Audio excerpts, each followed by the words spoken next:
something is happening here in Bali, and it's coming to fruition. In the last couple of days, multiple people showed up, and we are looking forward to having you show up here in Bali because we need all the hands we can get to whatever is wanting to be built, and your presence is requested. Yeah, let's start talking about what is actually bringing people into this field of energy, right? I mean, obviously, it's this new Earth vision, this new Earth mission. And I think the result is of years and years and years of lack of community in the Western world, or even more so around the entire world, but I'd say more so in the Western world. People are living in their little satanic apartments where they don't see anyone other than, maybe very close family members, or their work colleagues. But a lot of the time, some people are working from home as well. Like the average person spends a lot of time alone. And I think the more time you spend alone, the more distant you are from truth. You lose your ability to gain reflections from your external environment about how you are as a person and whether or not you are living in accordance with truth, or you're just spiraling out in your own thoughts and self-sabotaging ways of being.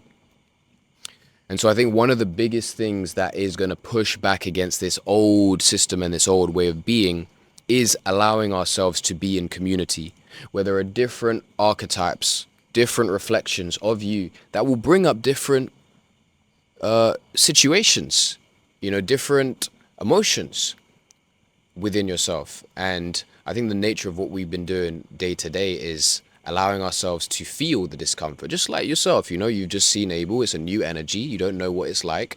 And now you get to be in that. You get to see certain energies come up within you.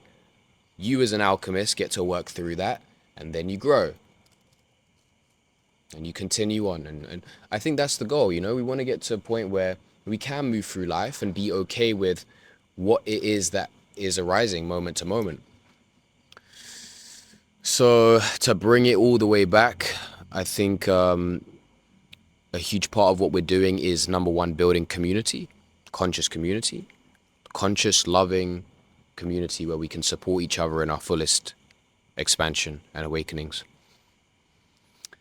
Yeah, anything you guys want to speak about in reference to that before I continue? Do you want me to add that? Well, very well spoken, Leo. Nice words. And I think that's very true. A lot of times we hide.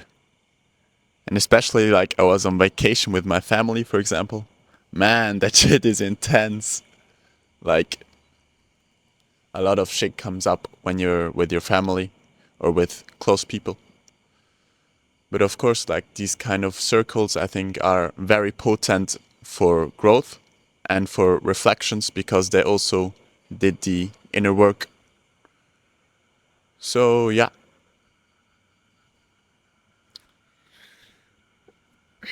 I think what Leo said is spot on. He nailed it. He hit the nail right on the head. That for the most part, myself included, I've lived alone, and living alone doesn't require or doesn't involve reflections from other people. You can only reflect based on your own mind and how your own uh, input is going.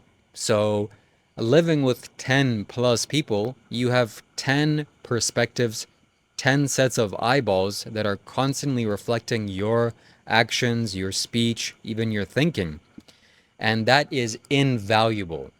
The amount of growth that I've seen in myself in the past 2 weeks that I've been here is astronomical compared to what I've been doing at home, even doing similar things, talking online on Discord with same people, yet in person is nowhere near, uh, you know, as powerful. Yeah. I mean, look, online, there's a certain image that we want to present ourselves with. I like, I come on, I make myself look a certain way. I'm like, I'm going to speak in a certain way. Oh, it's going to be an hour long podcast. And that's as much as people are going to see, right? Same with a call. You're on there for like an hour, 2 hours max. Okay, look at me. This is who I am. But like when you're in person, you see the mannerisms, you see the physicality, you see like every little aspect of the being. There's no hiding, you know? And there's something beautiful about that, and there's something scary about that as well. And that's probably why it took you so long to make the decision to come, and full send it. Of course, because you're literally embracing a death. It's like all that you've perceived yourself to be sitting in your room is about to get shattered in the presence of other people and how people perceive you. It's like the illusion that you have created about who you are gets destroyed in the presence of other people. So, I had to go through the same thing. I came back to London after my first trip to Bali this year, and I was feeling way better.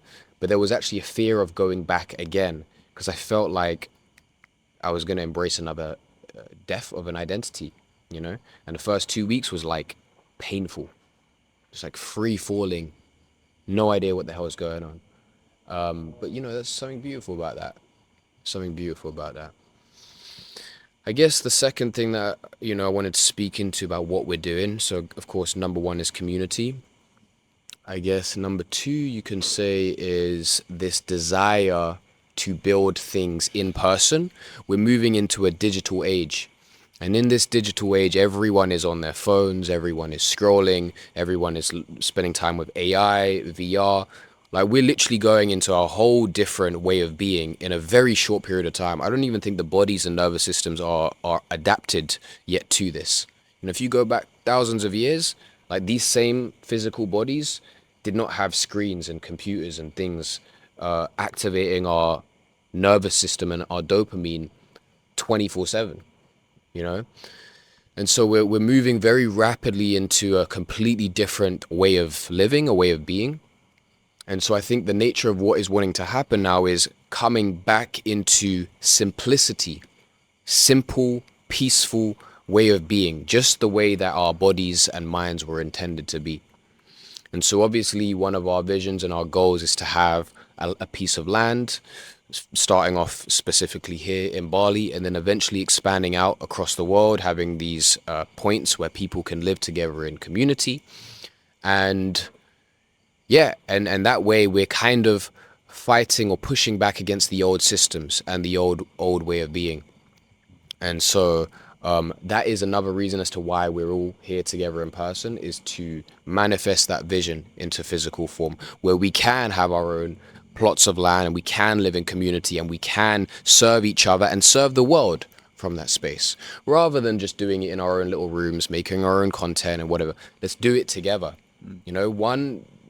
Multiply one person with 10, the impact is multiplied by 10 simultaneously.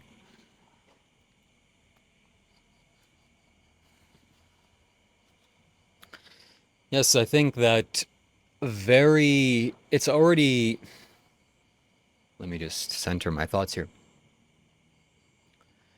For a long time, I think people have started to sense that the system that is governing us can't sustain the population that we have, and it can't serve everybody.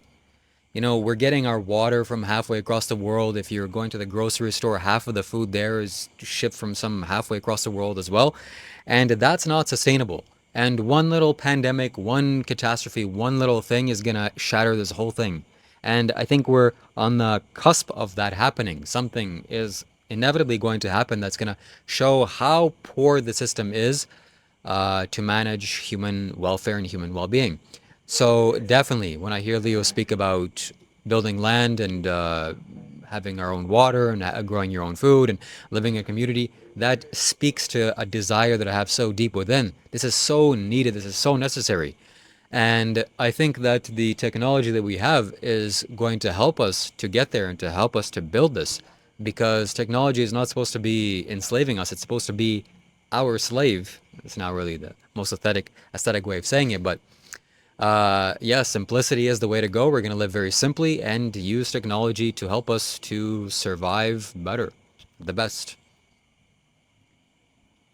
Yeah, just to add to that, like we've had proof of what the system is wanting to do to us, to put us into these enslaved states of being, into these states where they can control us.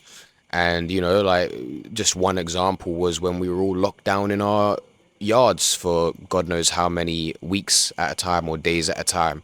Ridiculous.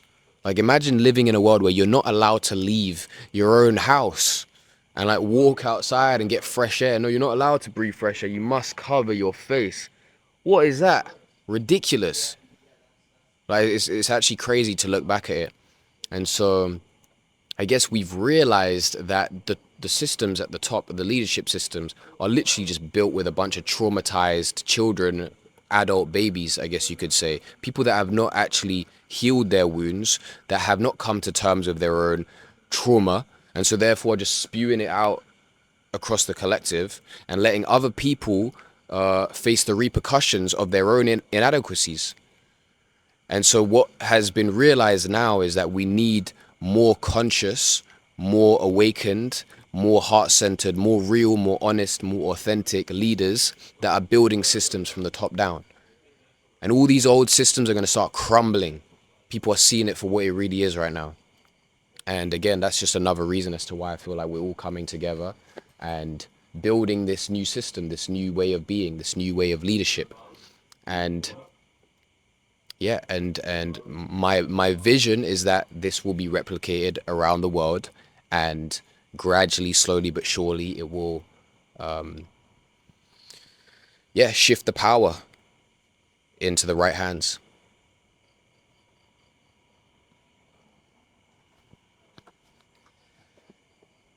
Yeah, when I hear you speak like that, it reminds me of the elites, the people that are the very top. And I'm always curious about who they are and how they are. Some names have been mentioned, some families. I'm sure if I say the name, you'll recognize that. But the thing that I'm always curious about is either, it's obvious that some weird things are happening and that the controlling forces are doing nefarious things to the planet and to the human population. So it leads me to believe that there's only really two possibilities here. Either these people at the top are extremely ignorant, foolish, and stupid idiots, or evil. And it would be way better if they were evil, because evil we can kind of, okay, they're evil, now we got to take care of that. There are very few people that are evil. But it's a lot worse if they're ignorant, fool morons, which most likely they are. And if that's the case, then a wave of truth needs to be spread through the entire world, and these influencing and compelling forces need to get destroyed and shattered. And as they will, I'm sure they will. And when I'm looking at the news, the recent news that's happening in, the European war, I'm sensing that. I'm sensing that the controlling powers are losing their grip. Their influence is beginning to crumble.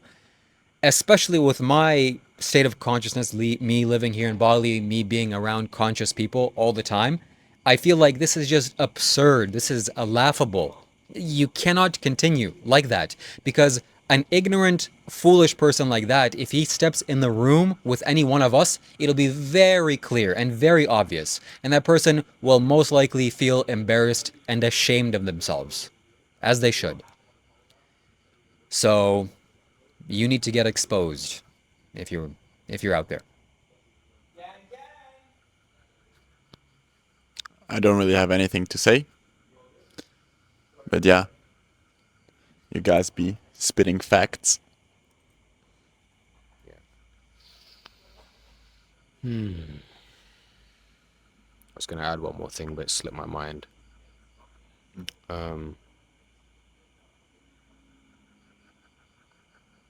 Yeah, I think it's beautiful what we're doing now. Like again, community, a space where we can build together, create new systems, create impact together in the world, and yeah, and I don't think that we're unique in doing this. I think this is a collective thing that's being understood.